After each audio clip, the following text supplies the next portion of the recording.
right, guys, welcome back to the first podcast ever since redid the whole thing, and sitting here with a really good friend of mine, Kenady.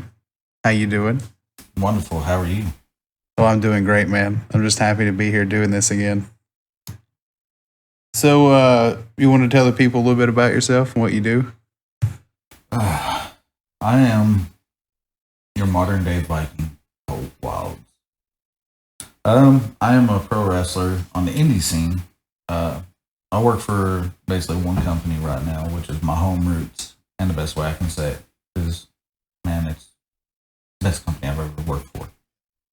That's Tradition Southern Wrestling, TSW, here in Kentucky. Actually, I got the newspaper article, got marked as number one in Kentucky for tourists to come see, for fan groups and entertainment for families. Well, that's awesome. They've built a pretty big name for themselves, then. Still going to. How long have they been around? Oh, man, they've been around since, let's see, I think Mike Murphy took over it in the early 2000s, and then his dad ran it before that. So it's really hard for me to say because I wasn't there for the entire period. Right. But it's been around since, I have to say, mid-90s. That's awesome. Wow, I didn't even know it went back that far. Yeah, it's a non-profit organization. Mm-hmm. Do a lot with bullying. A lot of the schools anti-bullying. Yeah. So a lot of our wrestlers, heels, are bullies, and then our faces are heroes. Teach these young kids to stand up to bullying. Right. Any kind of shape or faction. Whether it be internet, whether it be in person, whether it be just anything. Yeah. We're anti-bully, and a lot with disabled kids as well. Yeah, good. That's something that needs to be brought up a lot more. Why did you choose wrestling? Like, how did you get into that? Actually, I got into it. I remember I was 6 years old, and I was sitting at my grandma's house, and she turned on, it was local wrestling at that time. She turned it on, and she was talking about all these different guys, and I had no idea who they were. And she was talking about them like they were larger than life. They were heroes. I mean, back then it was all about kayfabe. You betrayed who you was. You believed 100% who you was, and the fans thought it was 100% real. And, I remember the first actual wrestler I ever seen was Andre the Giant. And, he was taking on 10 little people. Yeah. And it was hilarious, but it was also catching my eye. Yeah. It was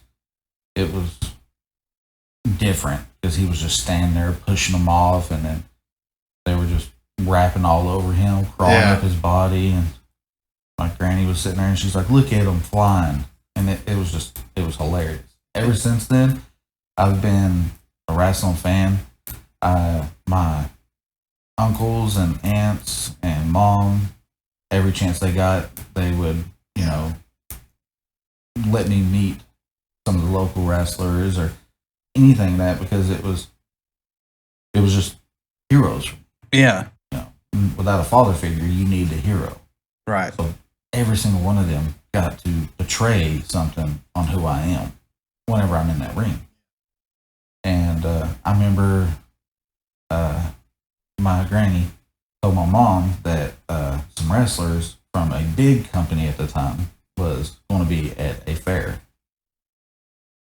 Well, my mom worked her hind end off to get me there, which was an hour and a half away.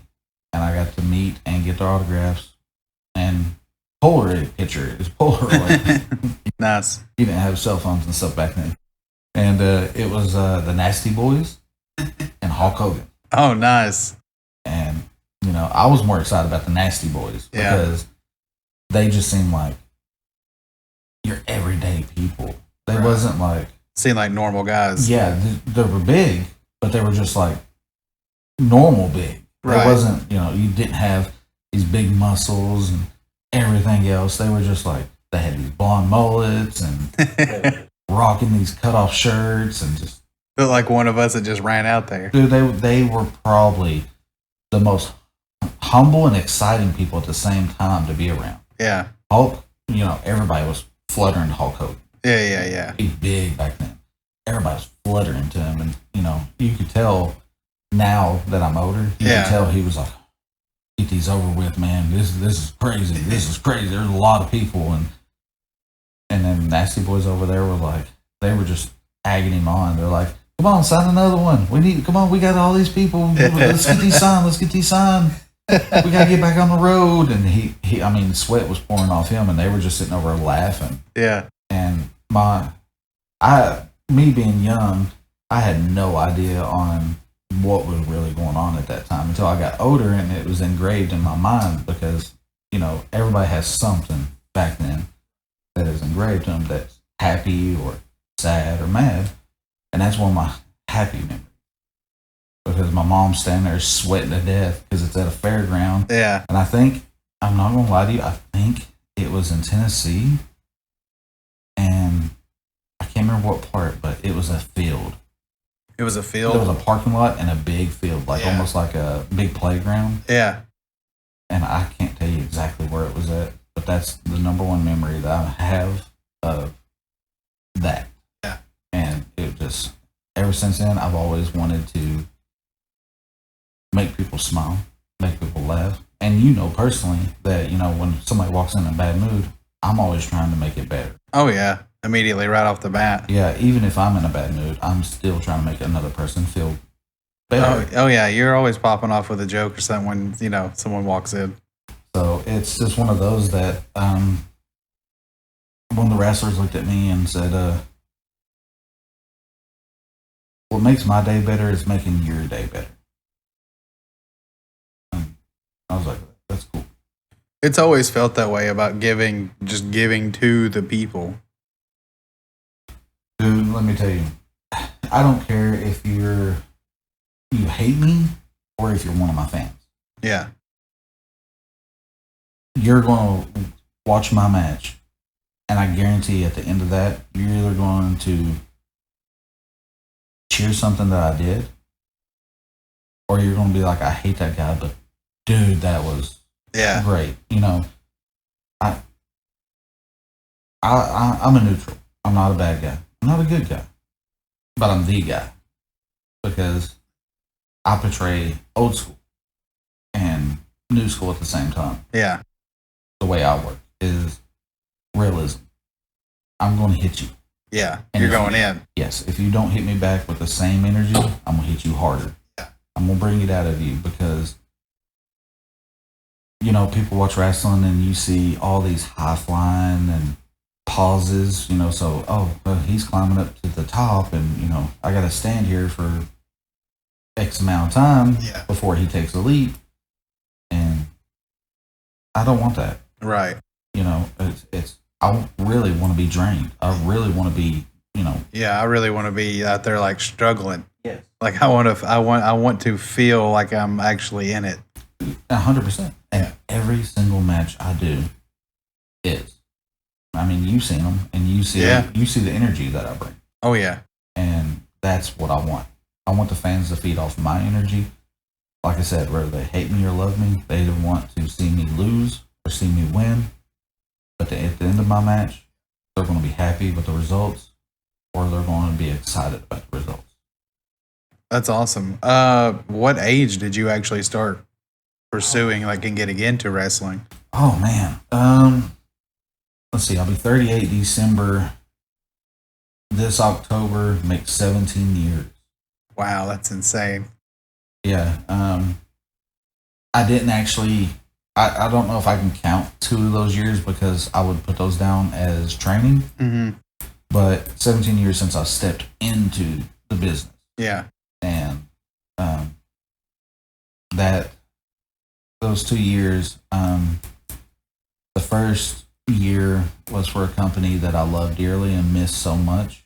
And then after that, it was just seminar after seminar after seminar because there wasn't no local company at that time that would take me because I was a greenhorn. Right. Without starting all over. And most of them wanted a contract or, something else. If you're going to train here, you're going to be here and here only. But they would run shows once a month and then once every 2 months. And you can't get your training doing that for that period of time. Yeah. Because if you were, how old are you right now? I'll be 34 this October. Okay, 34. When was the last time you rode a bicycle? A bicycle? Yeah. It's been years ago. Okay. If you got out there and rode a bicycle right now, it would be all out of balance and everything. But eventually you would get it, right? Right, yeah. But, if you rode a mile and then you came back and you were so sore and tired that you took 4 days from riding a bicycle. Right. You hop back on that bicycle, you're going to have to rework that balance and everything back into it. Okay. So it's just basically like a job. If you ain't used to doing it, yeah, then your memory will forget it. You'll remember how to do it, but you won't remember everything. Right. You won't remember the pain. There's a whole system to it. It's just like anything else. If you don't use it, you're going to lose it. Exactly, 100%. What's the worst you've ever gotten injured? Oh man, that's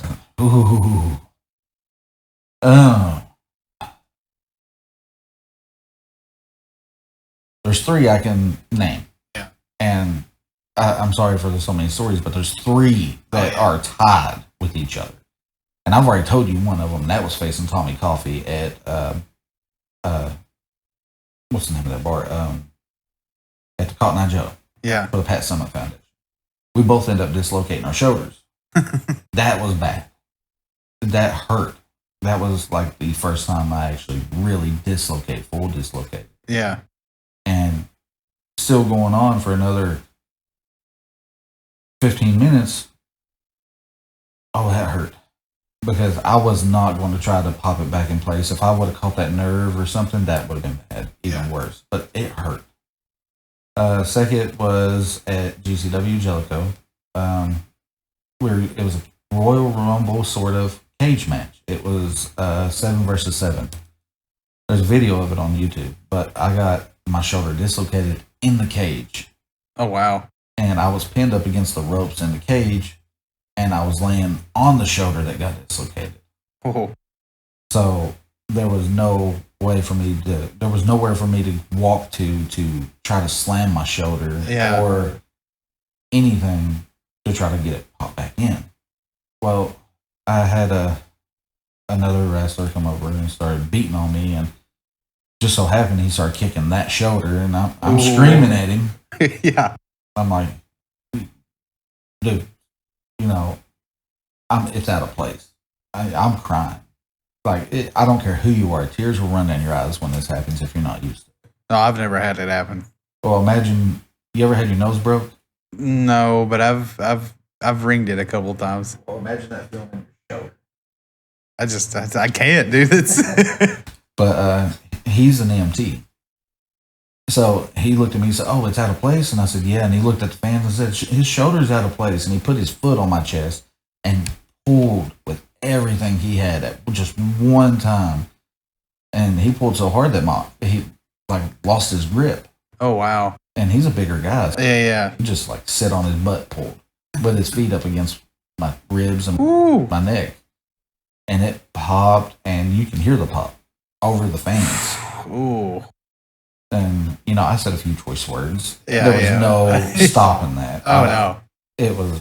In the moment, My face turned blood red. I lost my breath. It was just like a giant hot flash went through my body. Yeah. But the number one that I can really think of was against my friend Cody Raines. He's retired now, but he's a big boy. He was probably pushing 360 pounds at the time. He's a big boy. He's about 6'1". Well, we did a spot at GCW again where me and him were feuding, and I was the junior heavyweight champ, and he was gunning for my title. Well, he knocked me down and then did this spot where he was going to the top rope. We had it all worked out. This, if he could beat me down, he could hit it. Yeah. Well, he beat me down, and he come off that top rope. Well, him being a bigger boy, we didn't take into consideration his belly. Mm-hmm. He landed on his hands and knees, but that belly stretches so further. Yeah. And he came off with a frog splash. Oh, man. And he hit me with it, and he ended up bruising, like purple-black bruising, from my neck to my waist. My entire sternum was black and blue. I went to the hospital because I couldn't catch my breath. It was like, I thought my ribs were broke. Yeah. And, I wasn't coughing up blood, so I was glad on that. But I went there, and they were like, no, it's from swelling, and you're already starting to turn colors. And I looked down, and I can already see, red and purple. Yeah. And that sucked because the bruising stayed for about 4 months. Yeah. And anybody, of course, going to play jokes on me, hey, you hurt? They poked me in the chest or poked me in the abs, and it was bad. Very bad. What's been the worst injury you've ever seen, like out of a match? Oh man, I know there's been some brutal ones. Okay, Code Red in Pennsylvania. There was a guy that we were working for. I can't think of his name right off the top of my head, but he ended up owning the show. He was the promoter, and he was a performer at the same time. Okay. Which is most of them do. Well, he come up with this big spot where he was doing a elbow drop from the top rope onto this guy.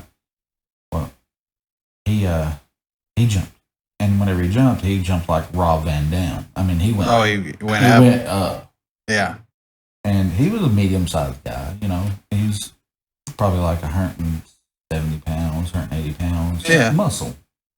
A little short, but he jumped as high as he could, and it was almost like he went straight up and straight down.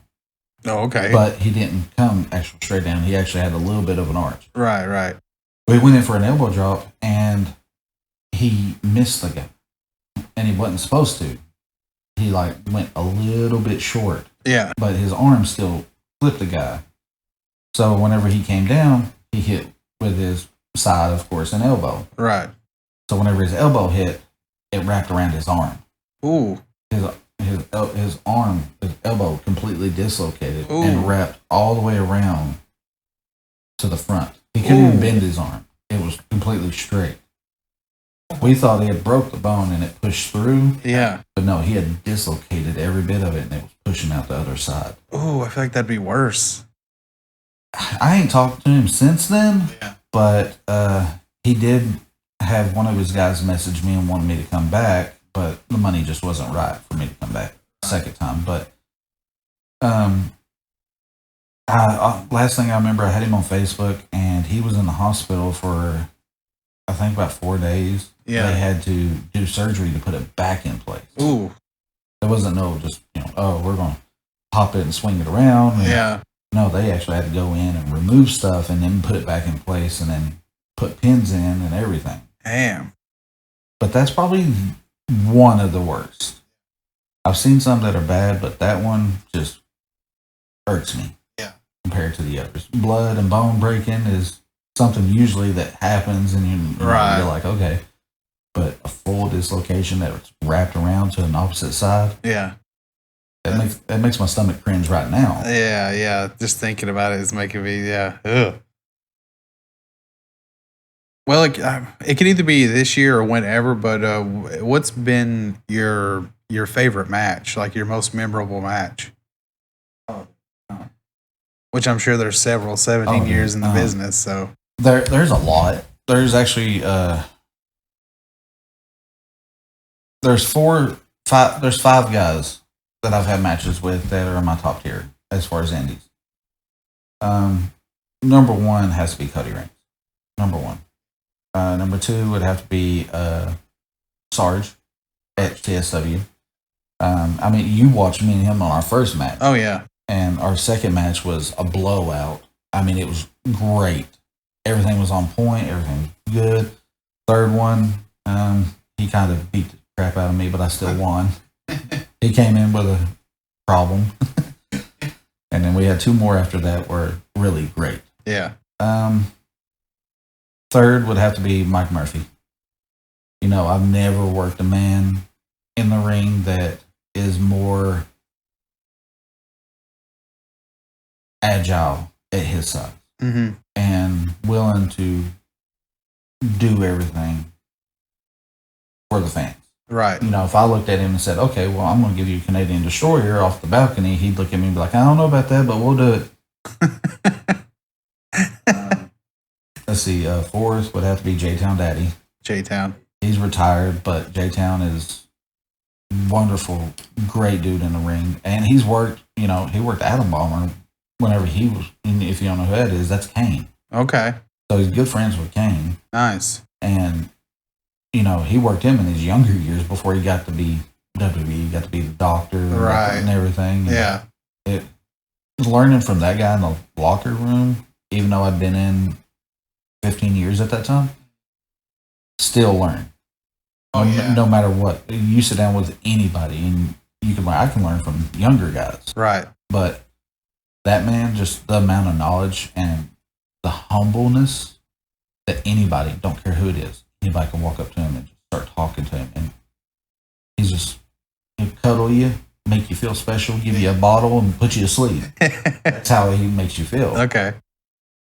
And then, let's see, that's 5, right? Cody, nope. 5th would be Wolfman Scott Johnson.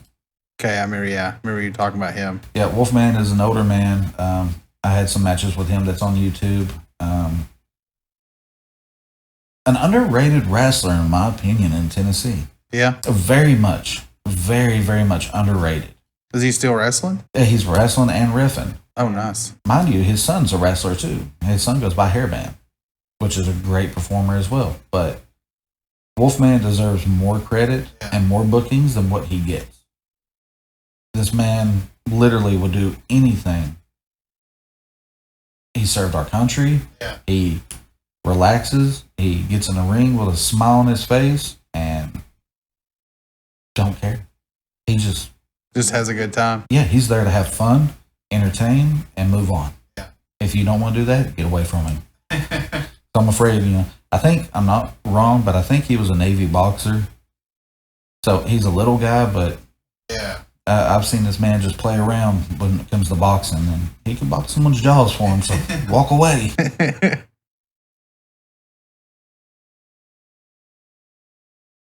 Who would you say is the most entertaining to watch? Most entertaining to watch? Mm-hmm. Oh, man, Fiji Wildman. Yeah. Fiji Wildman. I'm talking indies. Like, if we were talking about, like, WWE and stuff like that. Yeah. As far as local-wise, Fiji Wildman. You can see this guy on Facebook, TikTok, everything. And he's in a movie with Mr. Anderson, which is Mr. Kenady. Oh, okay, yeah. He's in a movie with him and Evil Nate, and it's coming out. And he's also a deaf wrestler.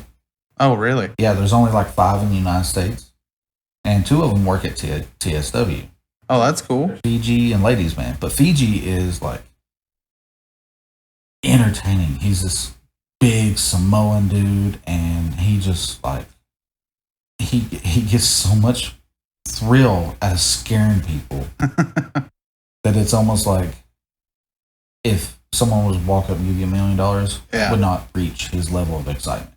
Oh, really? Yeah, and when he gets in the ring, he plays this monster, him and his girlfriend, Lady Inferno. That's cool. And, you know, she's fluent in sign language, but she can speak and everything. Yeah. And, dude, he just, for a big guy, like, don't care. And you can suplex him. You can throw him around the ring. And he's a monster, but a workable monster. That's good. That's good that it seems like he's found his lane and he enjoys that. Oh yeah. Well, he was trained by Kong. He's on Smoky Mountains now, I believe, but he's a big Samoan African American guy. He's really dark. I can't tell, and I don't want to sound bad on saying that, but right. I get what you mean. He kind of gives me a vibe of like Amazon Samoan. Yeah. And he's a big guy, but he's got some of the hardest chops. And PG would go on about those chops that they would come out of his spine. Damn. And he's like, he chops harder than you, you know. You hurt people. Yeah. Him, he knocks the soul out of people. And I'm like, wow. Yeah, I imagine, because I know about your chops. Yeah, there's two people I've met that's knocked the breath out of me, and you know, and I chop similar to them in my own way, but you know, it's go hard or go home, and with them, it's just natural. So, how did you end up with TSW?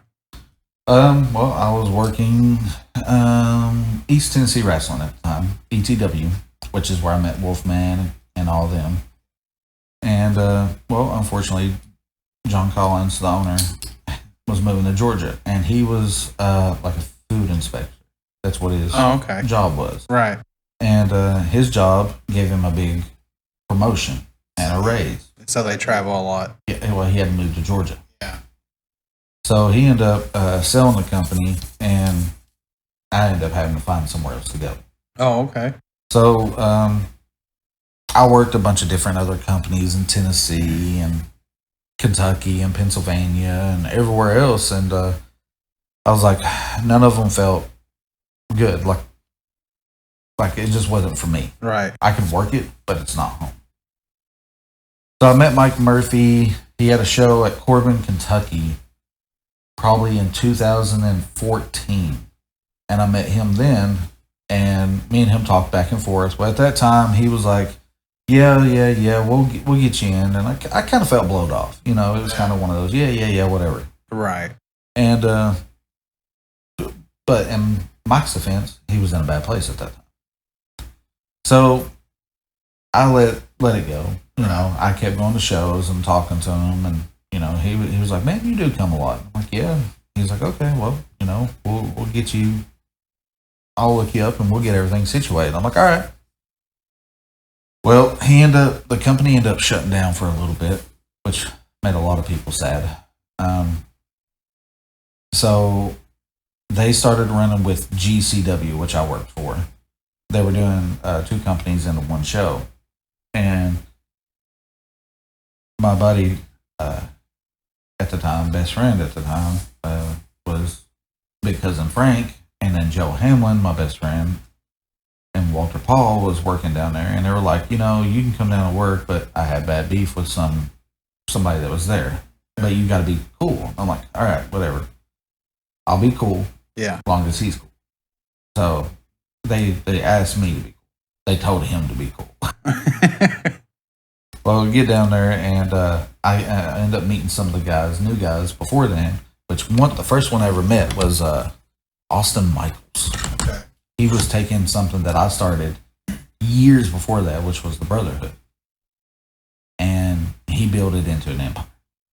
And he's like, dude, you're one of the founding people.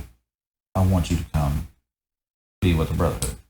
I was like, all right, you know, I just can't work with him. And he's like, oh, but he's a heel, so you don't have to work with him. Okay. I'm like, all right, well, that's good. So ended up going down there working, and Mike looked at me and said, dude, I made a mistake. You know, 6 years ago, whenever you came to me and said that you wanted to work for me, I should have jumped on it then. But we're good now. Wonderful. And it was from then on, I told Mike and them, you know, I'm putting roots in. This is my home. And everybody made me feel welcome. Everybody was humble. Everybody was great. Period. To the end.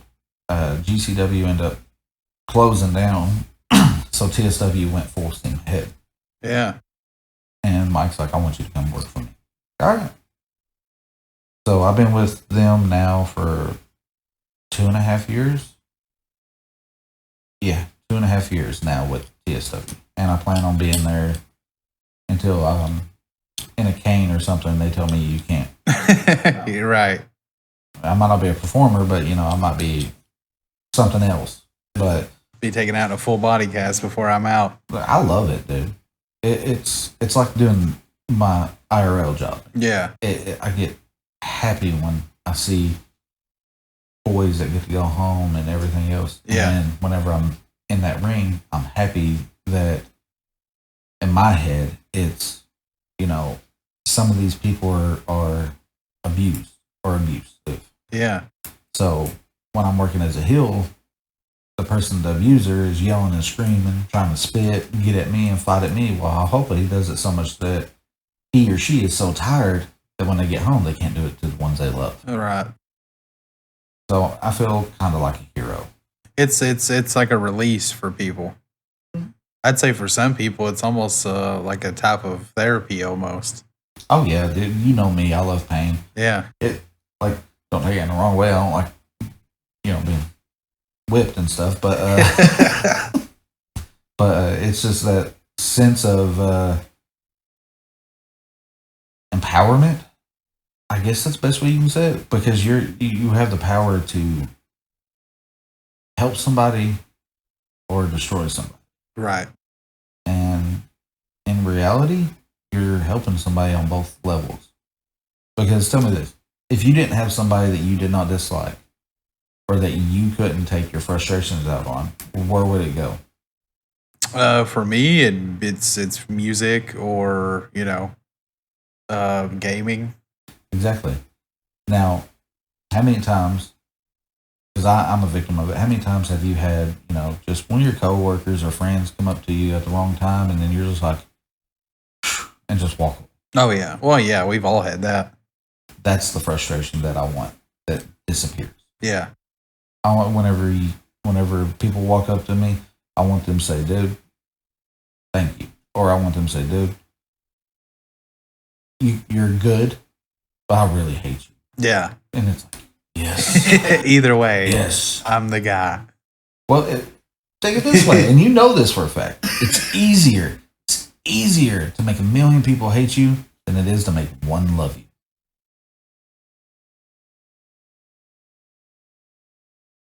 Oh yeah. Definitely whenever you're in Jellicoe and you look at the mayor, and I didn't know this, and I'm probably going to get a lot of heat for this on your podcast, but I know a lot of your followers are adults. Yeah. But the mayor there, his daughter got pregnant, and it was supposed to have been a big secret. Well, secrets don't last. No. Well, I didn't know this, but a lot of people did. And I was pointing at fans, and I was going on as a heel, and I pointed at this big, overweighted guy. Yeah. And I looked at him, I said, you should have been abortioned 49 years and 8 months ago. No. It was the mayor. A 16 by 16 ring turned into a 4 by 4 ring. That's how small I felt.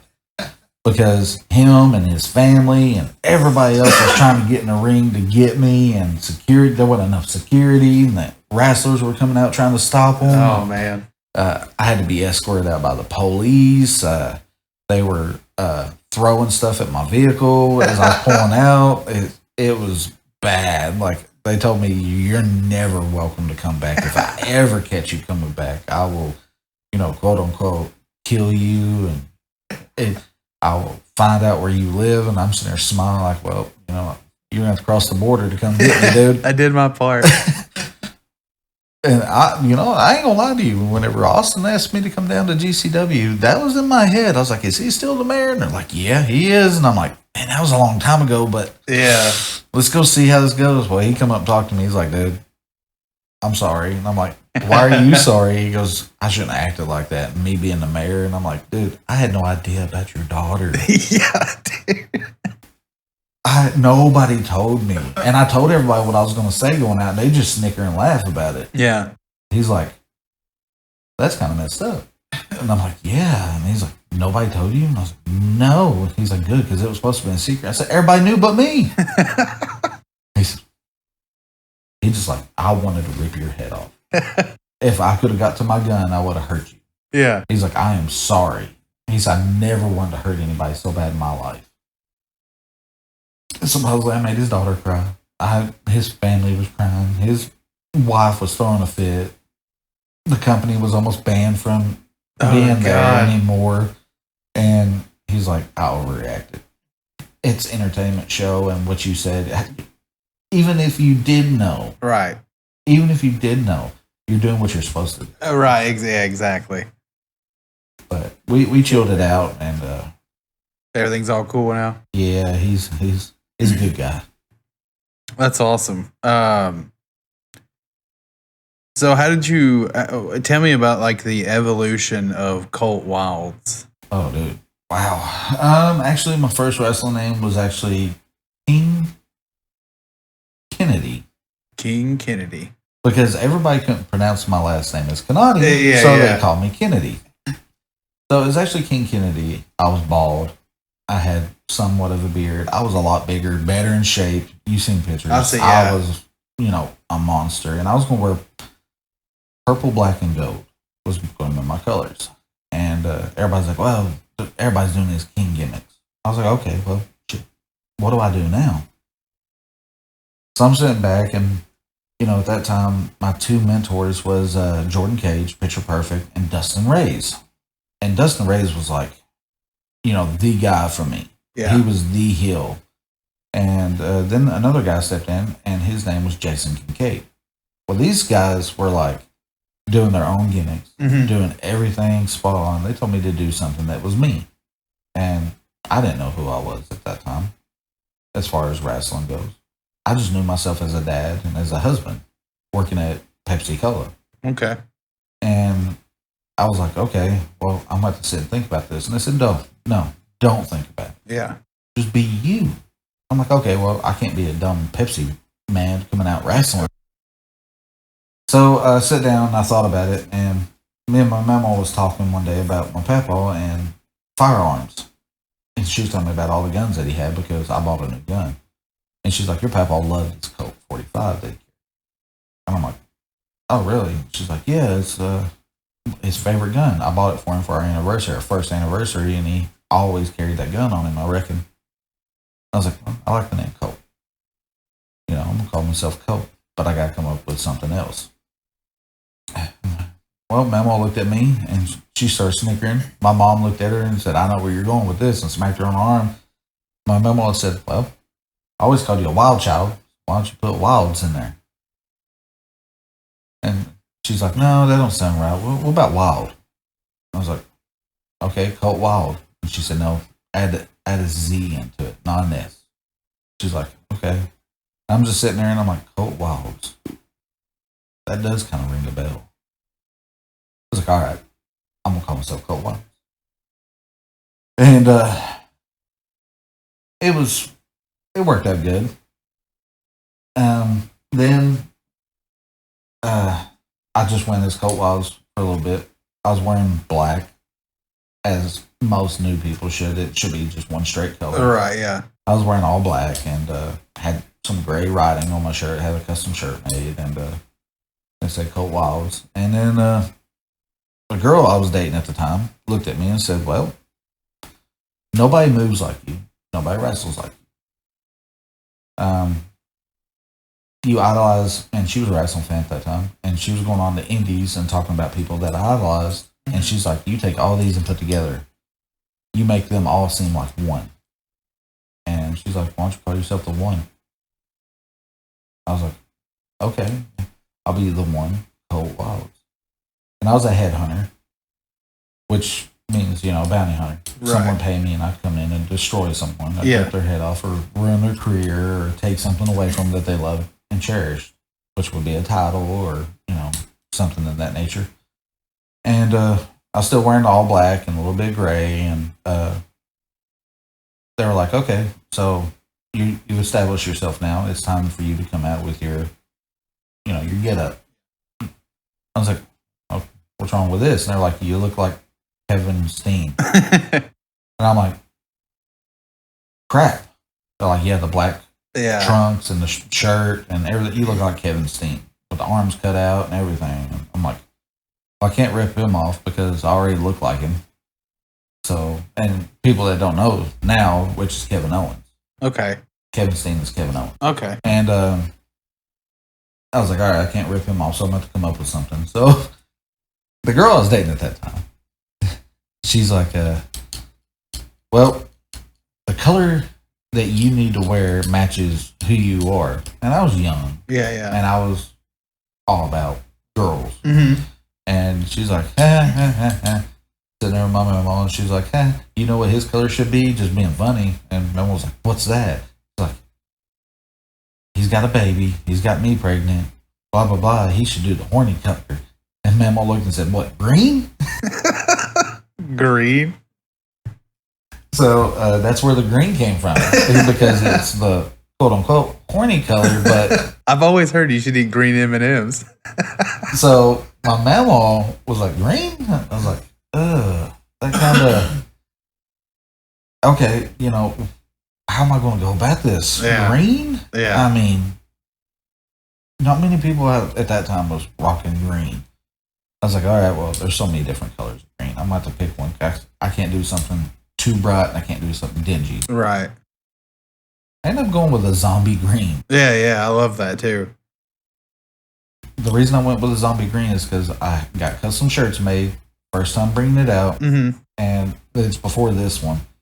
And the guy was like, all right, what color green you want? I said, I don't know, surprise me. I don't want nothing dark. I don't want nothing bright, you know, looking like a neon. Like I'm out there directing traffic. Yeah. He's like, oh, dude, I got the perfect color for you. And he showed me his motorcycle that he done custom paint on.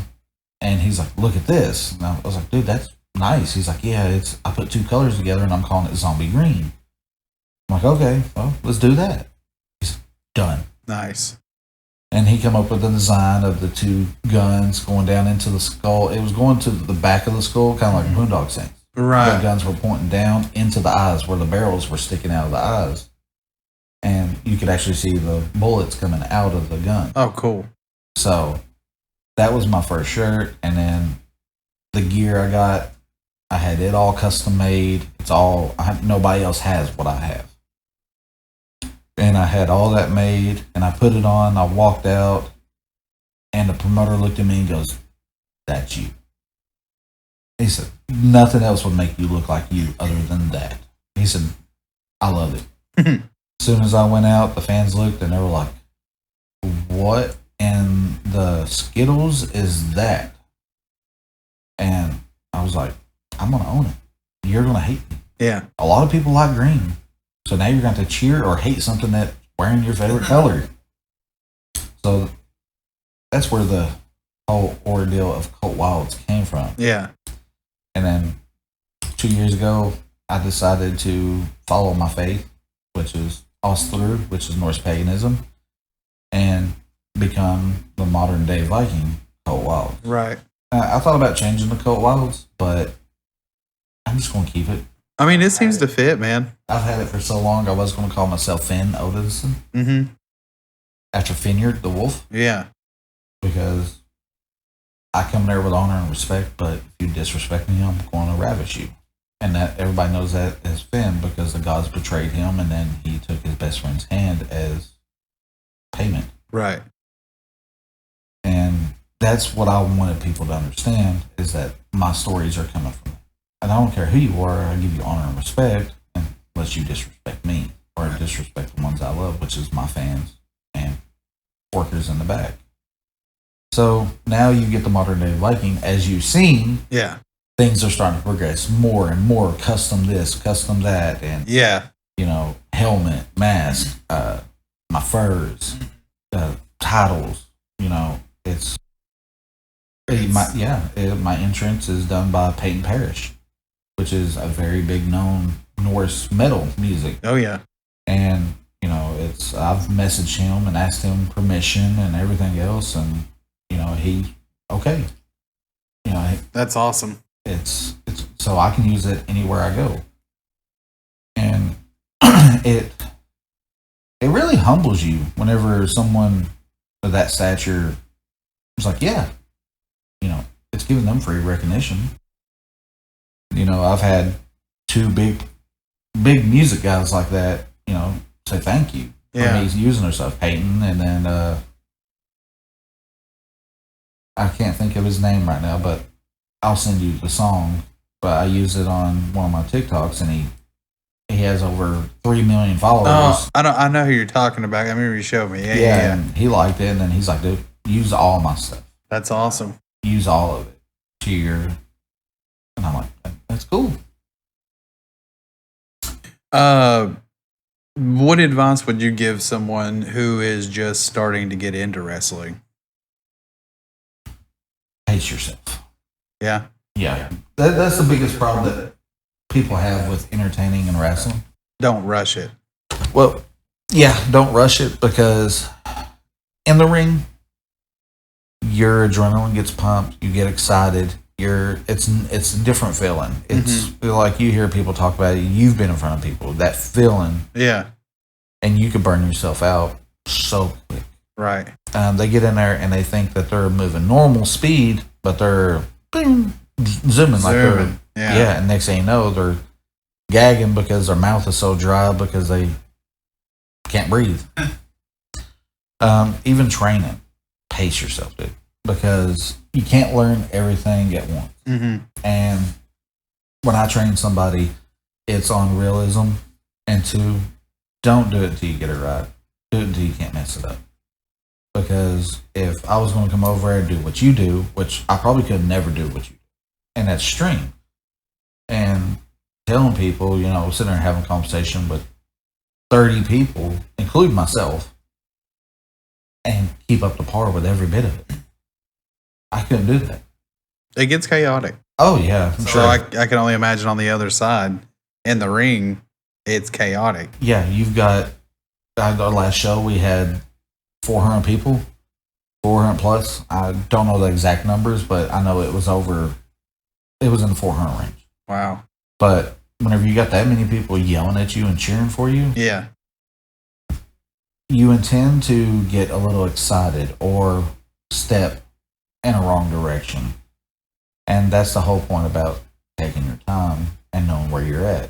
Because next thing you know, you got a 400-pound or even a 200-pound man coming at you full body, off guard. You land wrong, you're hurt. So pace yourself, please. But you don't have to tell the story or anything. But it was like that dude you were telling me about that last event. There was a whole bunch of stuff going on in the ring, and you said you could look at him and see that he was just kind of zoned out. Oh yeah, 100%. And it wasn't because he took a bad bump; it was because of the fans. Yeah. And he was just like standing there stunned like a deer in headlights. Yeah. It happens. Yeah. And I'll never bash you for it because I've done it. And it's just one of those things that you have to take a step before. Yeah. Okay, you wake up, you got to do chores. First thing you do is eat breakfast. Second thing you do is check your phone. Third thing you do is dishes. Fourth is laundry. Yeah. You check your phone, you end up taking too long. Oh, crap, the lady's going to be home in an hour. I need to put laundry in, but you forget dishes. Right, yeah. It's one of those that you have to remember the step beforehand. And if you don't, then you're just like, hi.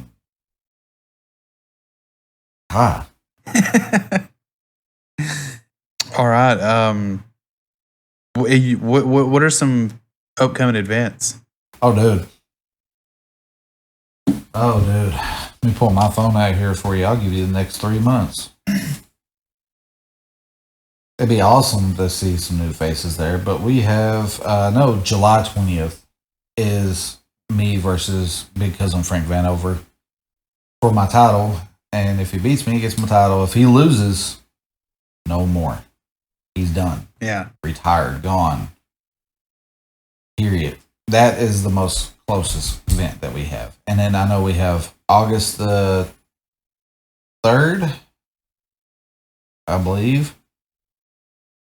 Yeah, August the 3rd at DeWitt in Barberville, Kentucky. DeWitt School.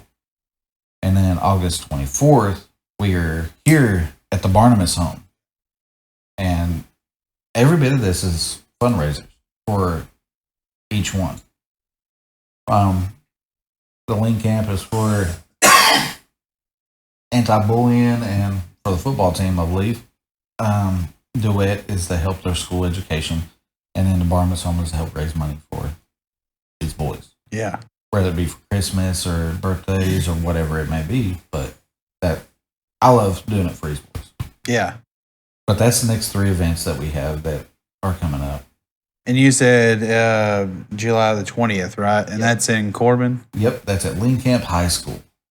It's right on the football field. It's called Under the Lights.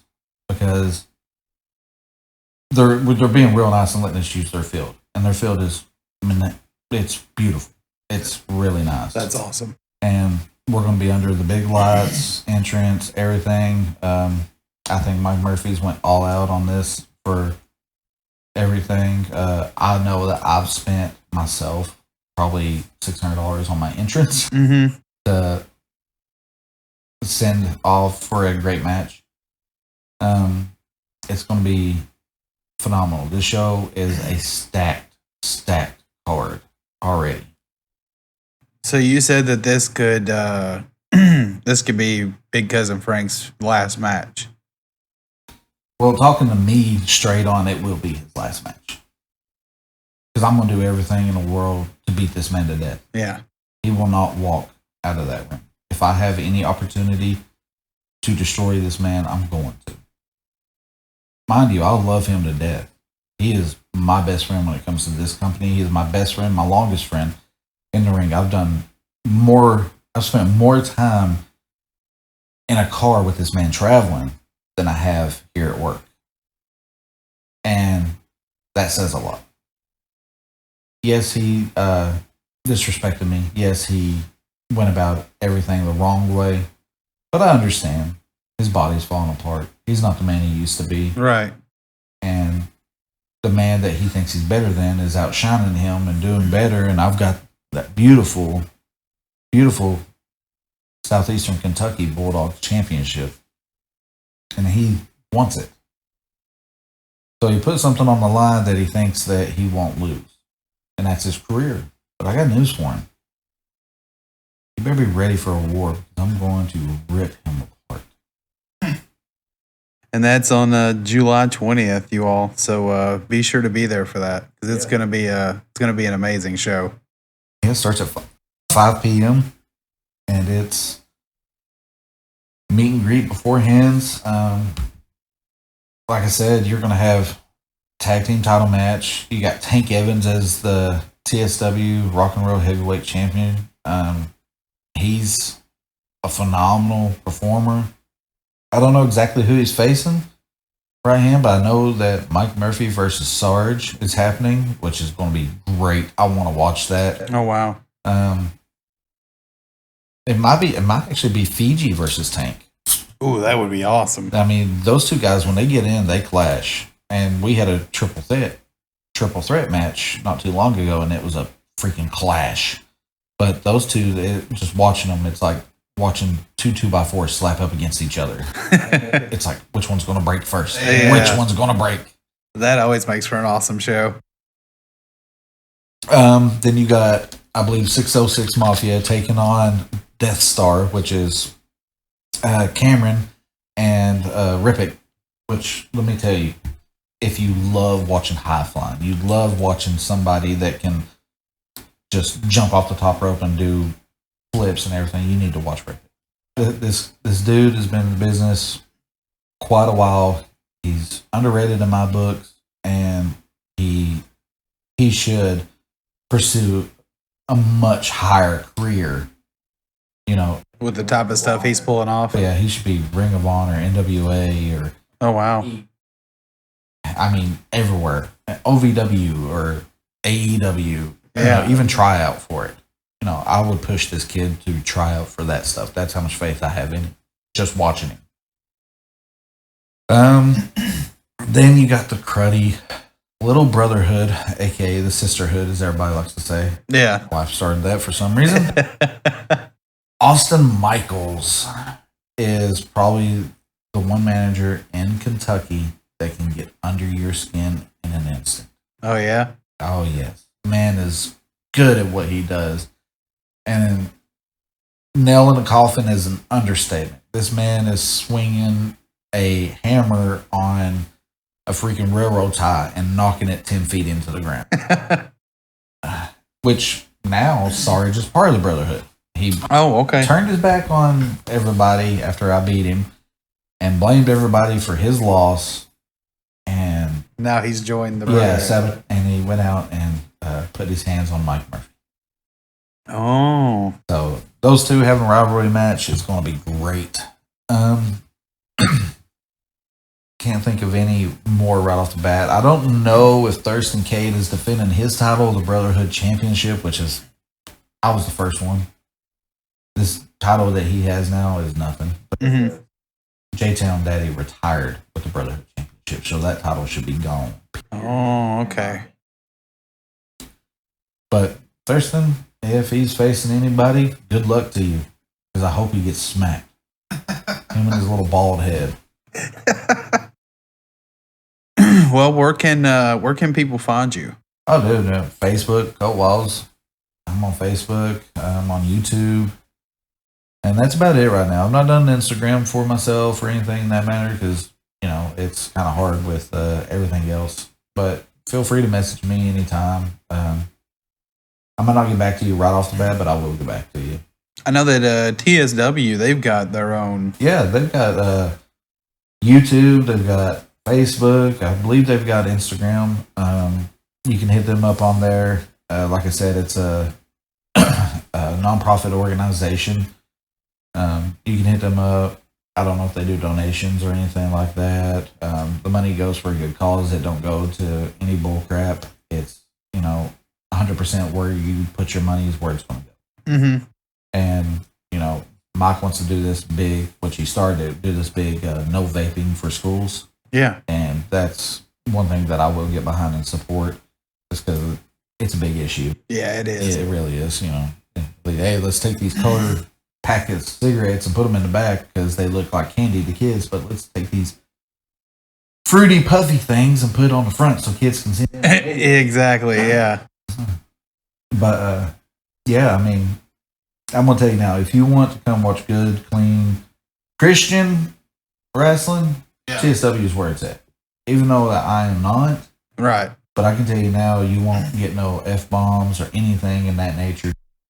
Oh, yes, 100%. You can bring your 5-year-old kid and they won't hear a bad word. Right. The worst thing that they would hear is from the fans. Right. Yeah, exactly. Yeah. And you can't really control the fans, For real. And the worst thing you'll see is, well, you won't see it this show or the next show or any time after that is, Big Cousin Frank giving somebody stinky face. Because I know if he tries to stick that thing in my face, I'm going to kick him square in his gonads. Well, dude, it's been awesome having you on. Thank you so much for coming on. Hey, thank you so much. And I hope that everybody enjoys this. And I hope that you get about 20,000 more subscribers off of it. Thank you, dude. Just a little bit of help. Well, we'll definitely have you back on for sure, especially after these upcoming shows. Oh man, I'll be on here. I'll be on your stream. I gotta talk my crap to Kevin. Oh yeah. You wiping them cheeks. Hashtag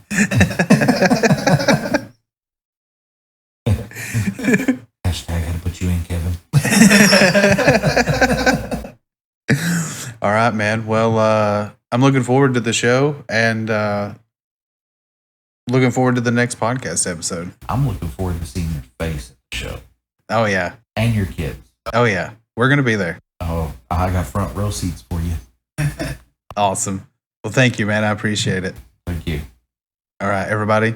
Have a good one. Be there at the show on July 20th at Corbin at Lee Camp High School. 5 p.m. All right. Take it easy, everybody.